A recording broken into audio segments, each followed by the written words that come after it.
Se alguém deseja o episcopado, o pastorado, ser um presbítero, ser um diácono, cooperador, líder de departamento, excelente obra deseja.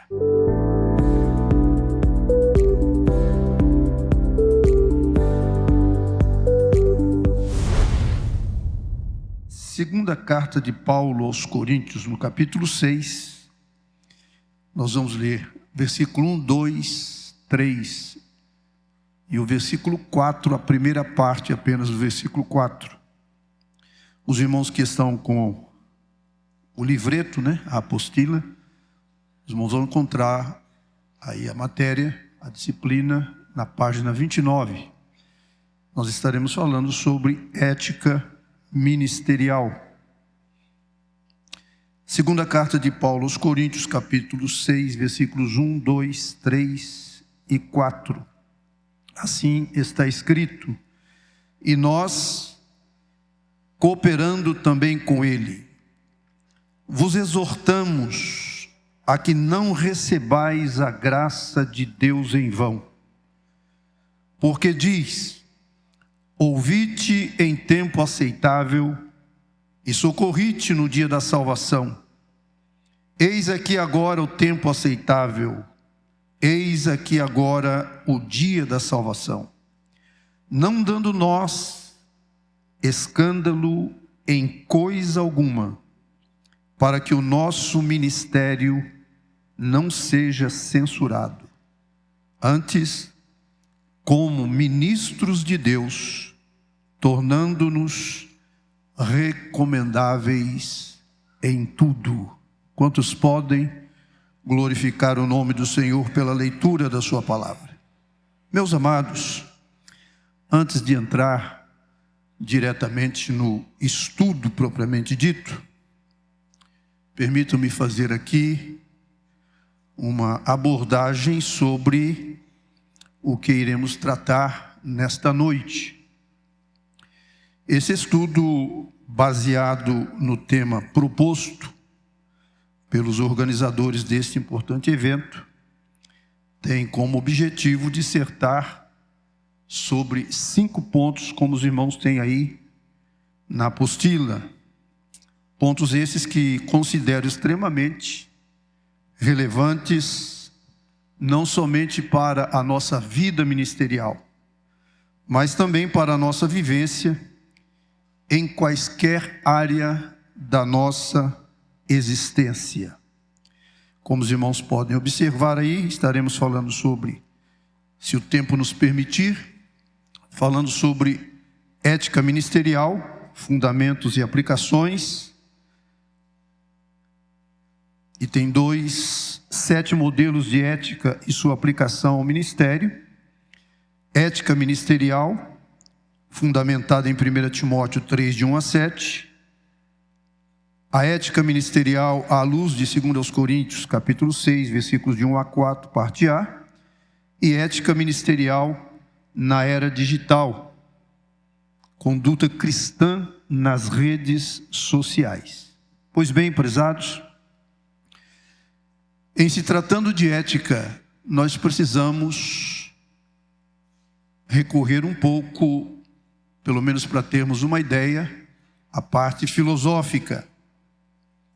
E é necessário salientar que esse assunto sempre ocupou papel central nas reflexões filosóficas e teológicas ao longo dos tempos, principalmente por ela ser essencial para a organização da sociedade e não menos para a conduta individual. Pensando na tradição cristã, a ética transcende o pensamento humano, pois fundamenta-se na revelação divina e na responsabilidade de refletir o caráter de Cristo. Olhando para alguns pensadores da antiguidade, desde a antiguidade, pensadores como Platão, Aristóteles e os estoicos buscaram compreender a moralidade e sua aplicação prática. Para Platão, por exemplo, O indivíduo moral vive de forma justa quando sua alma está ordenada, isto é, quando a razão governa, quando o ambiente auxilia, quando os apetites obedecem. Nesse sentido, o objeto moral significa que tornar-se justo internamente era mais importante do que parecer justo externamente. E para isso, na concepção de Platão, a educação filosófica era o caminho.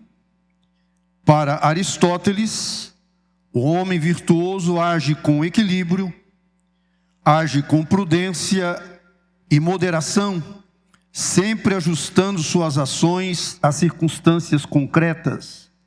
Desse modo, ensinava Aristóteles que não bastava saber o que era bom, era necessário agir corretamente, e em virtude disso, o objeto era alcançar a eudaimonia ou o bem-estar, vivendo uma vida racional, uma vida ética e socialmente engajada, pois o ser humano, em sua visão, é um animal político.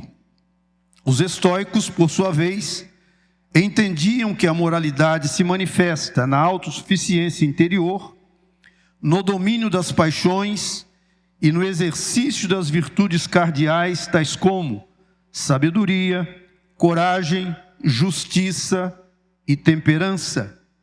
Partindo dessas premissas, o objetivo moral do ponto de vista estoico é que a liberdade verdadeira é interna, ou seja, o sábio é aquele que se liberta das paixões e vive em harmonia com o cosmos, aceitando o destino com seriedade. Mas aí vem, irmãos amados, o advento do cristianismo. Em meio a essas elucubrações filosóficas, Jesus Cristo nasce, ensinando a doutrina de Deus, como está registrado no Evangelho de João, no capítulo 7, versículos 14 ao 17. Lá nós encontramos o seguinte texto: mas no meio da festa, subiu Jesus ao templo e ensinava. E os judeus maravilhavam-se, dizendo: como sabe este letras, não as tendo aprendido? Jesus lhes respondeu e disse: a minha doutrina não é minha, mas daquele que me enviou.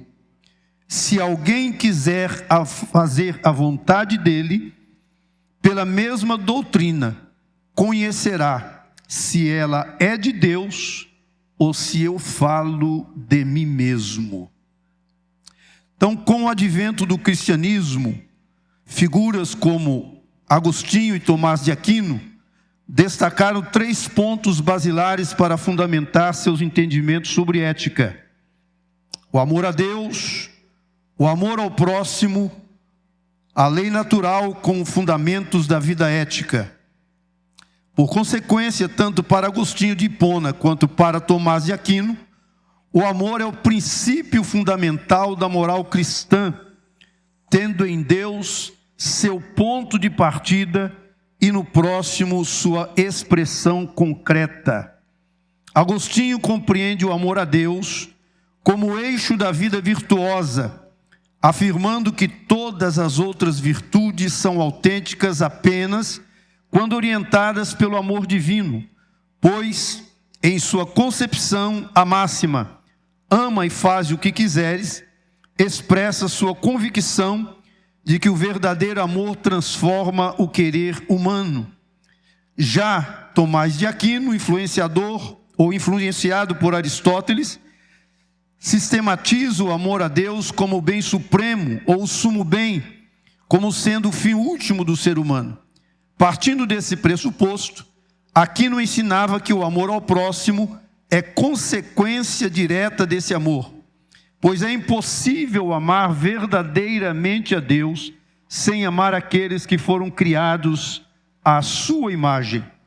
Portanto, para ambos, tanto para Agostinho de Hipona quanto para Tomás de Aquino, a ética cristã não é apenas um conjunto de regras, mas uma dinâmica relacional em que o amor a Deus transborda em obras de amor para com o próximo. E aí entra-se na era moderna. Na modernidade, a ética foi progressivamente se dissociando da teologia, dando lugar a novas propostas filosóficas, como o contratualismo de Hobbes, o sentimentalismo de David Hume e o rigor racional de Immanuel Kant. O contratualismo de Thomas Hobbes parte da ideia de que, no estado de natureza, os seres humanos vivem em constante conflito, movidos pelo medo da morte e pelo desejo da autopreservação. Por isso, em sua vida, a moral surge como fruto de um contrato social que institui normas para garantir a paz e a segurança sob a autoridade de um soberano.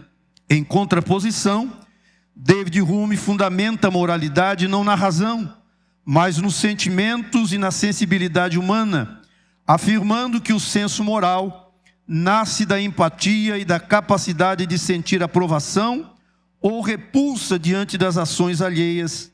Para ele, a razão é e deve ser escrava das paixões. Já Kant, contrapondo-se a Hume,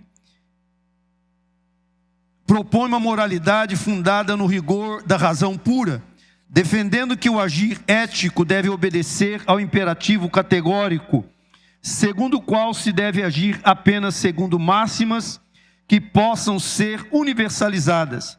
De acordo com Kant, o dever moral é autônomo, incondicional, independente de consequências ou sentimentos. Desse modo, cada pensador oferece uma base distinta.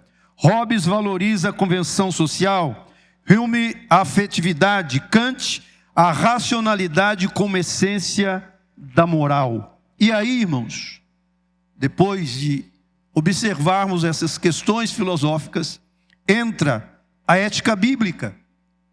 Apesar dessas abordagens filosóficas mais modernas, o que deve ficar claro para cada um de nós, como crentes, o que deve ficar claro para cada um de nós que servimos a Deus, que servimos no ministério, seja em qualquer área do ministério, o que deve ficar claro para cada um de nós? A ética bíblica permanece. Enquanto as filosofias mudam, a ética bíblica permanece inegociável.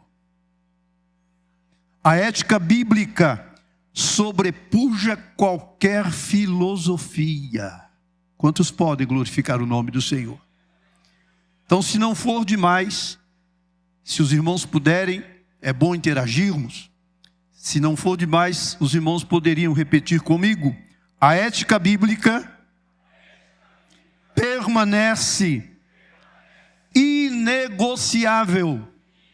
A ética bíblica sobrepuja qualquer filosofia. Glória a Deus.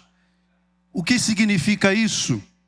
Significa que a ética bíblica preceitua que a conduta cristã deve refletir, acima de tudo, a santidade de Deus e os princípios do Evangelho.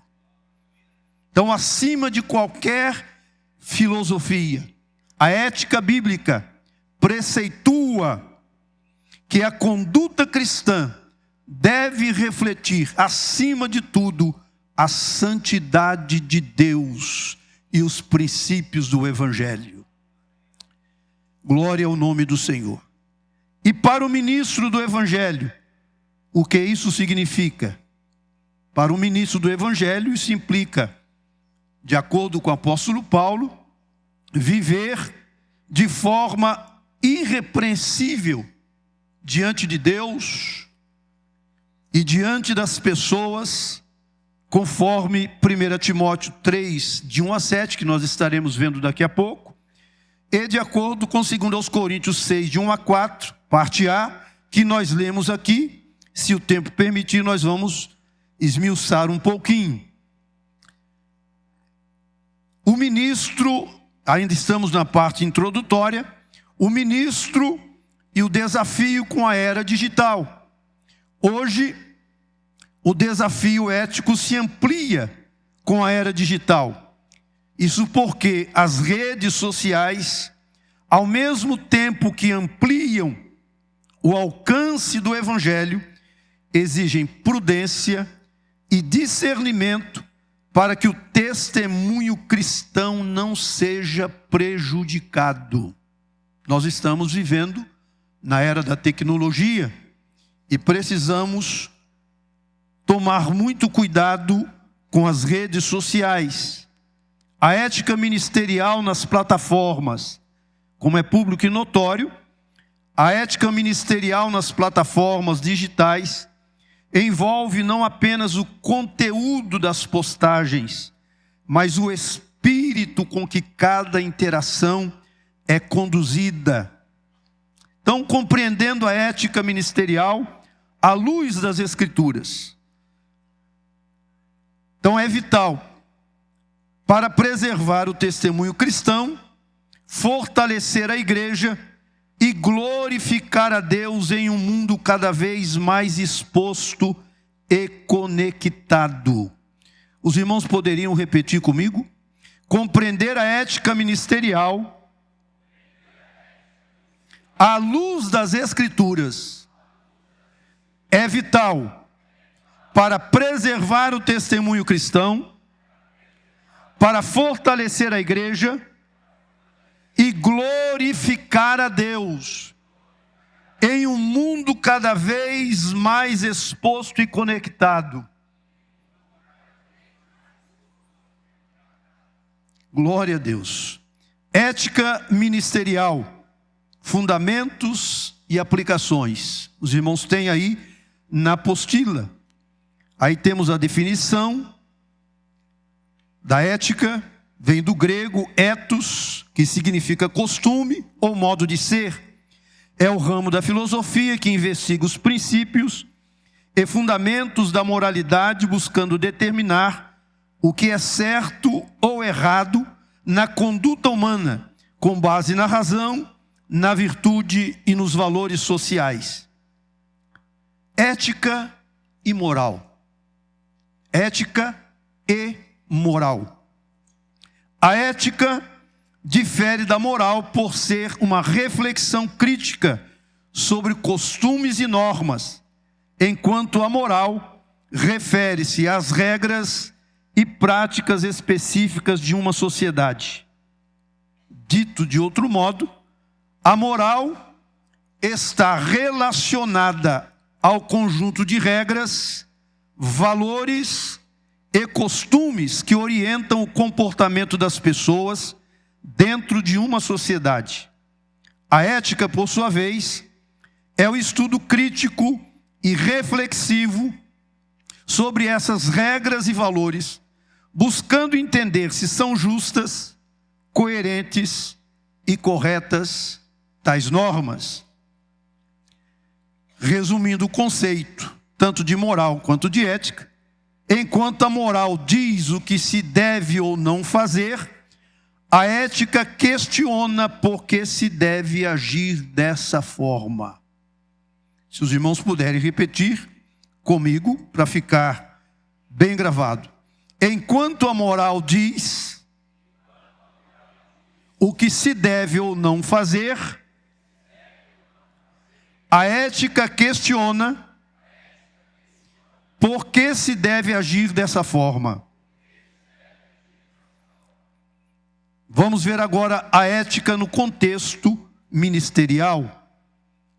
No contexto ministerial, a ética não se limita a um código de conduta, mas deve ser vivida como um testemunho de integridade e fidelidade ao chamado divino, como ensinou o apóstolo Paulo à igreja em Corinto. Segunda carta de Paulo aos Coríntios, capítulo 4, versículos 1 e 2. Se os irmãos estiverem com a Bíblia e puderem abrir nesse texto citado, segundo aos Coríntios, capítulo 4, versículos 1 e 2. Observemos o que diz a palavra. Pelo que, tendo este ministério, segundo a misericórdia que nos foi feita, não desfalecemos.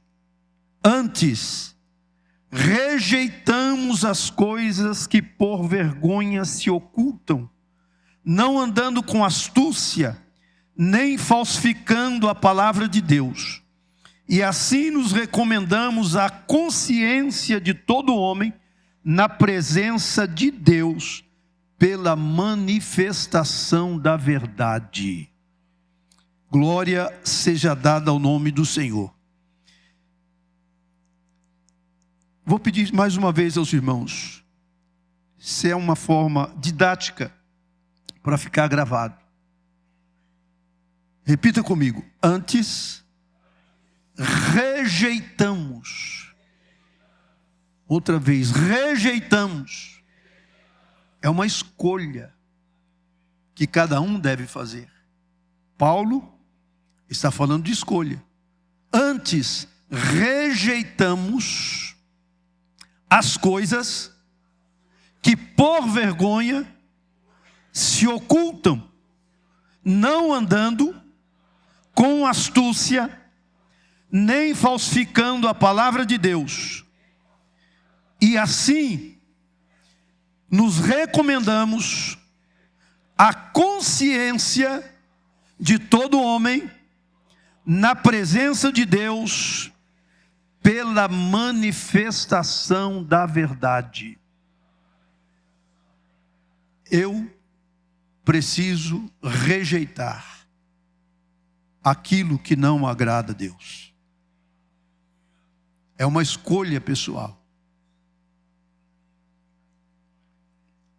E aí na apostila os irmãos têm 7 modelos de ética e sua aplicação ao ministério. Nós estamos correndo para ver se nós alcançamos todo o material. 7 modelos de ética e sua aplicação ao ministério. Os diferentes modelos de ética influenciam diretamente a conduta e as decisões ministeriais. Aí os irmãos têm algumas abordagens filosóficas e sua relevância para a ética ministerial. Número 1, ética geral. Do que se trata a ética geral? Trata dos princípios universais que regem a conduta humana, como justiça, virtude e dever, servindo de base para a moralidade ministerial. E aí nós temos um texto bíblico em Miqueias, livro do profeta Miqueias, capítulo 6 e versículo 8, que nos ajuda a entender o que acabamos de afirmar. Miqueias capítulo 6, versículo 8, a palavra de Deus diz: Ele te declarou, ó homem, o que é bom, e que é o que o Senhor pede de ti, senão que pratiques a justiça, e ames a beneficência, e andes humildemente com o teu Deus. O versículo citado expressa princípios éticos universais, aplicáveis a todos, inclusive aos ministros. Primeiro, o profeta fala sobre praticar a justiça, ou seja, agir com integridade e equidade, rejeitando o favoritismo, buscando sempre o bem comum no exercício do ministério. Segundo, o profeta fala sobre amar a beneficência, significa demonstrar compaixão ativa, sensibilidade às necessidades do próximo, e disposição para servir sem esperar retorno. Servir sem esperar retorno. É o que o salmista nos ajuda a entender no Salmo 100. Servir ao Senhor com alegria. Sabei que o Senhor é Deus, e foi Ele, e não nós, que nos fez povo seu e ovelhas do seu pasto. Servir sem esperar retorno. Em terceiro lugar, o profeta sobre andar humildemente com Deus. Então, aplicando esse ponto ao nosso estudo, o que se depreende dele é que o ministro deve submeter-se à vontade divina, com reverência, reconhecendo que a autoridade ministerial é um encargo, não é um trono. Podemos repetir isso? Glória a Deus. A autoridade ministerial é um encargo, não é um trono. Você pode olhar para alguém do seu lado e dizer: a autoridade ministerial é um encargo, não é um trono. Porque muitos estão querendo cargo, mas não querem aceitar o encargo. E como obreiros, nós precisamos aceitar o encargo, o peso da responsabilidade. Quantos podem glorificar o nome do Senhor? Número 2, ética pré-estabelecida. Normas morais fixadas por autoridade divina, como os 10 mandamentos no Antigo Testamento e o Sermão do Monte no Novo Testamento. Aí nós temos a afirmação de Jesus no seu famoso Sermão do Monte, quando ele afirmou de forma categórica: não cuideis que vim destruir a lei ou os profetas, não vim abrogar, mas cumprir. Mateus 5,17. Baseados nessa afirmação de Jesus, podemos constatar que tanto a lei de Moisés, como o Sermão do Monte, fornecem diretrizes para o comportamento de todo crente, especialmente do ministro. No Sermão do Monte, Jesus reafirmou os princípios morais revelados por Deus, estabelecendo uma ética divina e inalterável. Quantos podem glorificar o nome do Senhor? Eu quero crer que os irmãos, porque nós não estamos lendo o texto, eu quero crer que os irmãos conhecem o Sermão do Monte, que está no capítulo 5, 6 e 7 do Evangelho de São Mateus. Então ali, Jesus reafirmou os princípios morais revelados por Deus lá no Antigo Testamento, estabelecendo uma ética divina e inalterável. Número 3, ética racional, que vem a ser a tomada de decisões morais fundamentadas na razão e não apenas em tradições ou emoções, refletindo a necessidade de um pensamento crítico no ministério. Para entendermos melhor esse ponto, também é justo recorrermos ao ensino de Paulo, desta feita na Epístola aos Romanos, capítulo 12, versículo 2, mas nós podemos começar pelo versículo 1. Rogo-vos, pois, irmãos, pela compaixão de Deus, que apresenteis os vossos corpos em sacrifício vivo, santo e agradável a Deus, que é o vosso culto racional. E não vos conformeis com este mundo, mas transformai-vos pela renovação do vosso entendimento, para que experimenteis qual seja a boa, agradável e perfeita vontade de Deus. E nós só vamos ter, irmãos, um entendimento renovado através da palavra de Deus. É quando nós estamos com a Bíblia aberta. É quando nós estamos lendo a palavra. É quando nós estamos estudando a palavra. É quando nós estamos como aqui estamos, para aprender, para ouvir, para melhorar a nossa vida diante de Deus, diante da igreja e diante da sociedade. É através da palavra, através da nossa ligação, é através da nossa comunhão com Deus que o nosso entendimento é renovado. É que nós experimentamos a transformação. Paulo diz: e não vos conformeis com este mundo, mas transformai-vos. São duas palavras que vale a pena destacar. Conformar é estar na mesma forma. Ou seja, é andar de acordo com o mundo. Não vos conformeis com este mundo. É andar na mesma forma do mundo. Mas ele diz: mas transformai-vos. Significa o quê? Mudem de forma. Não andem de acordo com a forma do mundo.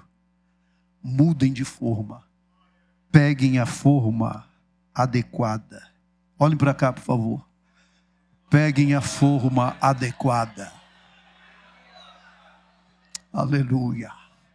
É essa forma que renova o nosso entendimento. É através desta forma que nós experimentamos qual é a boa, perfeita e agradável vontade de Deus. Quantos podem glorificar o nome do Senhor? Aleluia. O apóstolo Paulo ressaltou nesse versículo a importância da renovação da mente. Ele enfatizou que o raciocínio deve estar sempre fundamentado na conduta cristã. Número 4, ética abstrata. Princípios morais ideais, que devem ser equilibrados com a realidade pastoral ou ministerial, para evitar posturas inflexíveis. O apóstolo Tiago, em sua Epístola Universal, corrobora com essa premissa quando escreveu, Tiago capítulo 3, versículo 17. Mas a sabedoria que do alto vem é, primeiramente, pura, depois pacífica, moderada, tratável, cheia de misericórdia e de bons frutos, sem parcialidade e sem hipocrisia. Quantos podem adorar o nome do Senhor? Tiago, o irmão de Jesus, leva-nos a enxergar que, embora existam ideais elevados, eles devem ser aplicados com equilíbrio, com misericórdia e com muita sensatez. Número 5, ética uniforme. Significa a aplicação igualitária dos princípios morais, garantindo que o líder ministre com imparcialidade e justiça. E para melhorar nosso entendimento sobre esse ponto, recorremos mais uma vez ao que escreveu Tiago. Tiago capítulo 2, versículo 1. Meus irmãos, não tenhais a fé de nosso Senhor Jesus Cristo, Senhor da glória, em acepção de pessoas. Neste particular, Tiago adverte que a imparcialidade é um princípio essencial para que a ética seja aplicada uniformemente, sem separação de cor, sem separação de credo, sem separação de raça, sem separação de posição social, sem separação de posição intelectual e etc. Glória a Deus. Bendito seja o nome do Senhor. Número 6, ética objetiva. Essa defende que há valores morais absolutos, refletindo o compromisso com as verdades imutáveis da palavra de Deus. O salmista Davi, ou o salmista, escreveu uma verdade incontestável. Salmo 119, verso 89. Para sempre, ó Senhor, a tua palavra permanece no céu. Vamos repetir junto, irmãos, é tão gostoso. Aleluia, aleluia. Para sempre, ó Senhor, aponte comigo para lá. A tua palavra permanece no céu. Mais uma vez, a tua palavra permanece no céu. Para sempre, ó Senhor, a tua palavra permanece no céu. Exalte o nome do Senhor. Vemos nesse versículo a ideia reforçada de uma verdade objetiva, bem acima dos pressupostos filosóficos. Por quê? Porque ela é absoluta, é verdade absoluta. Diga comigo, a palavra de Deus é verdade absoluta. Diga outra vez, a palavra de Deus é verdade absoluta. A palavra de Deus é inerrante. A palavra de Deus é eterna. A palavra de Deus é inalterável. Aleluia, as filosofias mudam, os pensamentos dos homens mudam, mas a palavra de Deus permanece. É verdade absoluta. É a palavra inerrante. É a palavra eterna de Deus. É a base inamovível da ética cristã. A ética cristã pode até pegar alguma coisa dos pressupostos filosóficos, mas a base da ética cristã, a base da ética ministerial, está inserida na palavra que permanece para sempre. Tudo muda, tudo passa. Jesus disse: passarão os céus e a terra, mas as minhas palavras não hão de passar. Número 7, ética impessoal. A ética impessoal fundamenta-se não somente na imparcialidade, como já tivemos oportunidade de observar, mas também na neutralidade das decisões ministeriais, garantindo que a justiça e a integridade sejam mantidas. Encontramos base para esse princípio fundamental no Antigo Testamento. Deuteronômio, capítulo 1 e o versículo 17. Não atentareis para pessoa alguma em juízo. Ouvireis assim o pequeno como o grande. Isso é ética ministerial. A Bíblia ensinando. Ouvireis assim o pequeno como o grande. Não temereis a face de ninguém, porque o juízo é de Deus. Porém, a causa que vos for difícil, fareis vir a mim, e eu a ouvirei.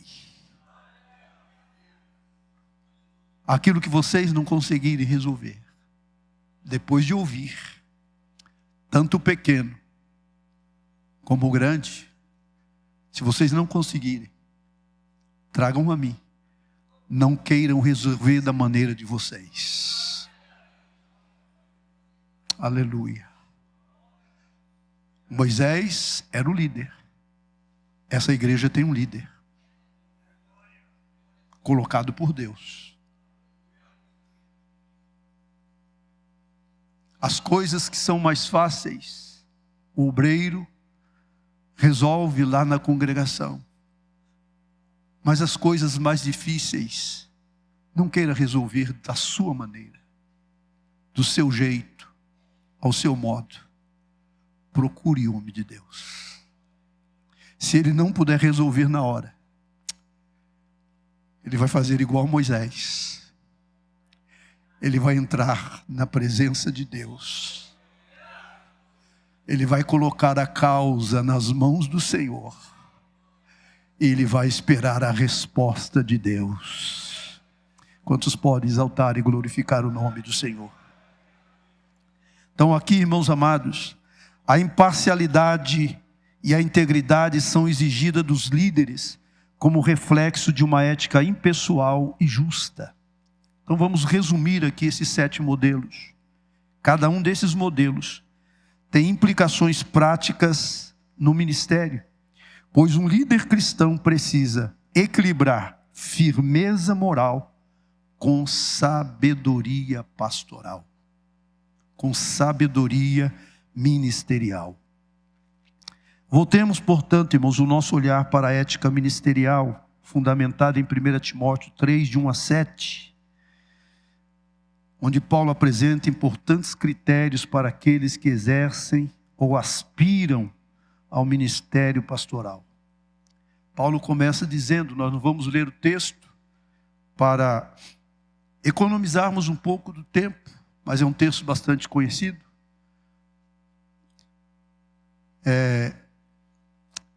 1 Timóteo capítulo 3, versículos de 1 a 7.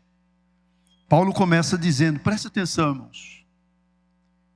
Se alguém deseja o episcopado, quem pode completar? Então vamos lá. Se alguém deseja o episcopado, quem pode completar? Vamos prestar atenção nessa expressão. Excelente obra deseja. O episcopado, o ministério, é uma excelente obra. Diga comigo. O episcopado ou o ministério é uma excelente obra. Agora reflitam comigo. Para uma excelente obra, não só reflitam, para uma excelente obra,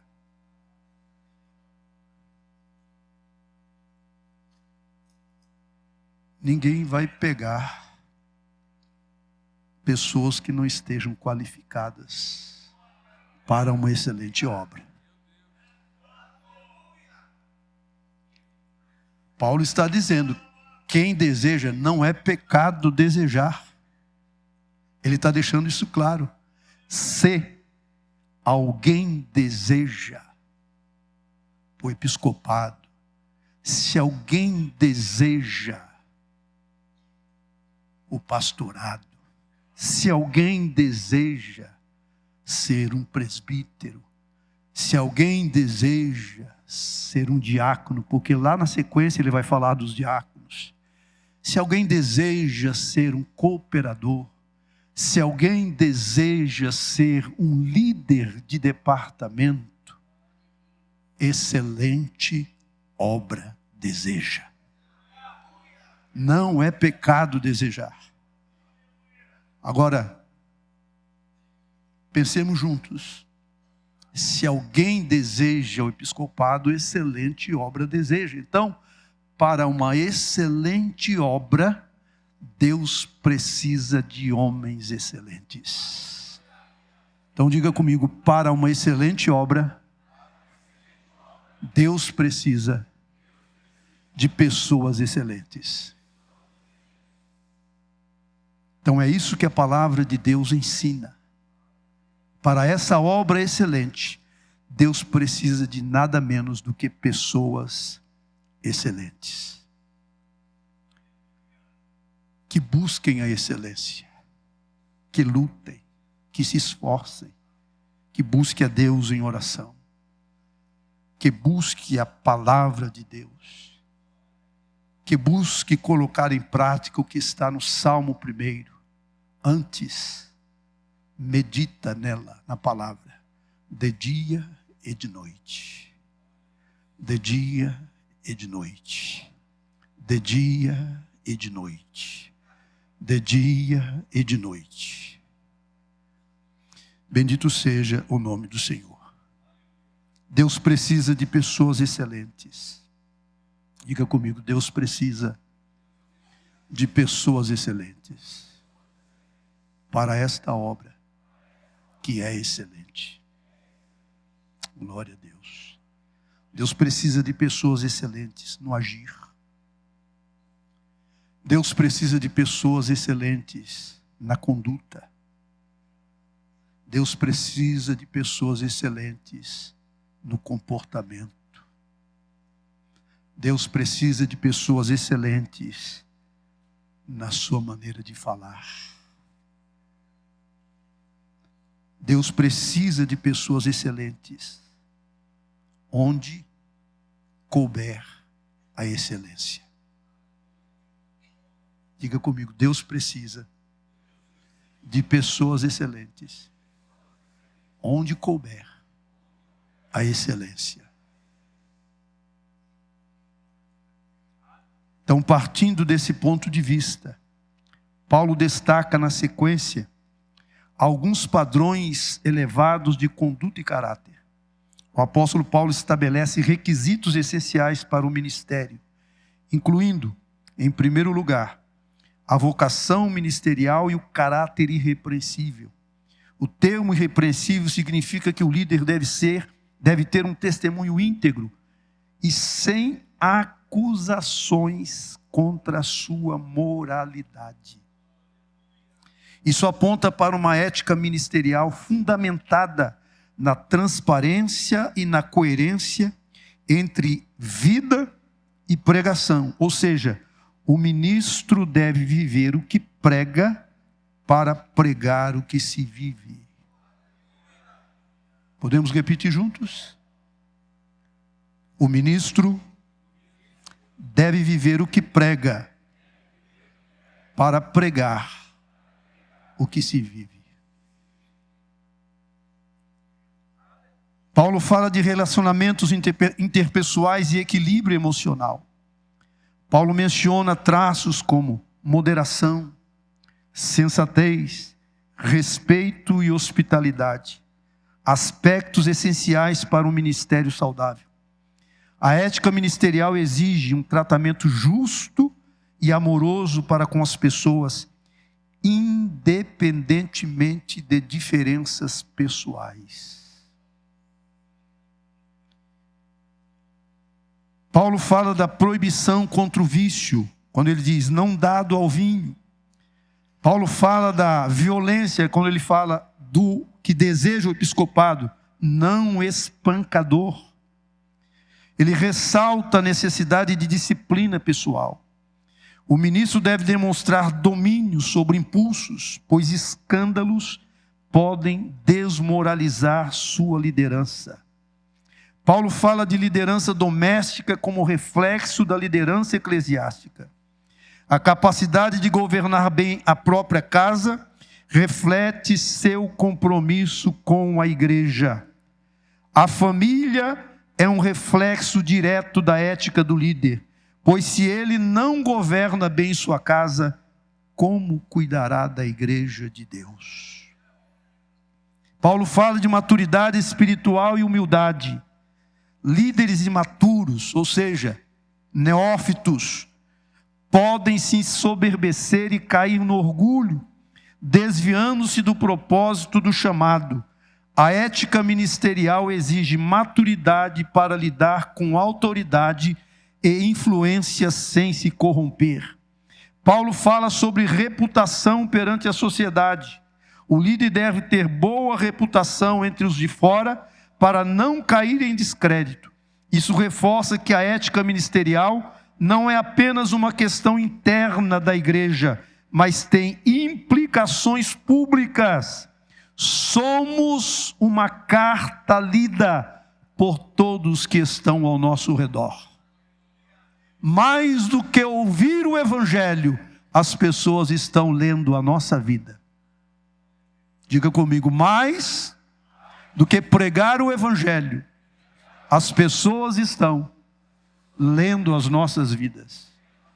Meus amados, a hora chegou.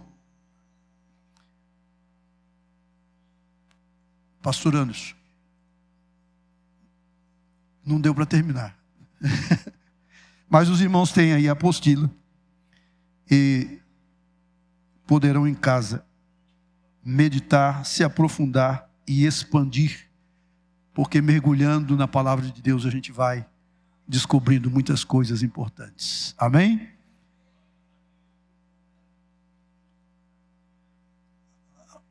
Olha, irmão, está me dando a oportunidade para dar mais um passo aqui. Então vamos aqui no item número 4 aí.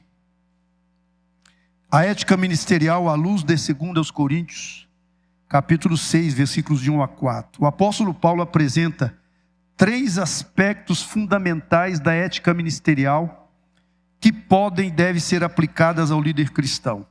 Então Paulo fala aí, em primeiro lugar, no versículo 1, sobre compromisso e fidelidade ao chamado. A graça de Deus não pode ser recebida em vão, e o ministério exige um padrão de vida condizente com esse chamado. Segundo lugar, prontidão e responsabilidade imediata. No versículo 2, o tempo da missão é agora, é hoje. O tempo aceitável é agora. O tempo da missão é agora. Tem muita gente adiando. Vou esperar me aposentar. Vou esperar me casar. Vou esperar isso, vou esperar aquilo. É agora. O tempo da missão é agora. Diga comigo, o tempo da missão é agora. Alguns podem estar dizendo, mas eu estou de cabelos brancos, já não tem mais tempo. Samuel pensava assim, quando ele foi rejeitado pelo povo e ficou lá encostado. Deus chegou para Samuel e disse, Samuel, enche o teu vaso de azeite e vem. Muitas vezes, cabelo branco não tem mais tempo, não tem mais oportunidade. O salmista diz, na velhice ainda darão frutos. Aleluia, aleluia. Serão viçosos e florescentes.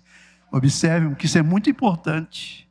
Está dizendo, na velhice ainda darão fruto, e não é qualquer tipo de fruto. Ele está dizendo, darão frutos, serão viçosos e florescentes. Traduzindo, o salmista está dizendo, na velhice ainda darão fruto, e fruto tipo exportação. Diga comigo, na velhice ainda darão frutos, e fruto tipo exportação. Quantos podem glorificar o nome do Senhor? Então o tempo aceitável é agora. O tempo da missão é agora. E adiar a obediência ao chamado pode levar à negligência espiritual. Tem muitos que estão procrastinando. Nada de procrastinação. Nada de deixar para amanhã. É hoje. Aleluia. É hoje. O tempo da missão é hoje. Tem trabalho para você hoje. Aleluia. Bendito seja o nome de Jesus. Paulo fala de transparência e integridade. Versículos 3, versículo 4, parte A. O líder deve evitar qualquer escândalo que possa comprometer o evangelho. Deve ser recomendável em tudo. Meus amados, e que tempo que nós estamos vivendo, com tantos escândalos, com tantos escândalos. Quem pode fazer uma oração comigo? Levante a mão assim, e diga assim, Senhor, tenha misericórdia de mim. É a única coisa que nós precisamos pedir a Deus nesse tempo. Senhor, tenha misericórdia da minha vida. Que o Senhor nos guarde, que o Senhor nos proteja. Glória a Deus. Vou concluir aqui. A ética ministerial exige que o líder não apenas pregue a verdade, mas a viva de maneira íntegra e coerente, tornando-se um modelo vivo do Evangelho.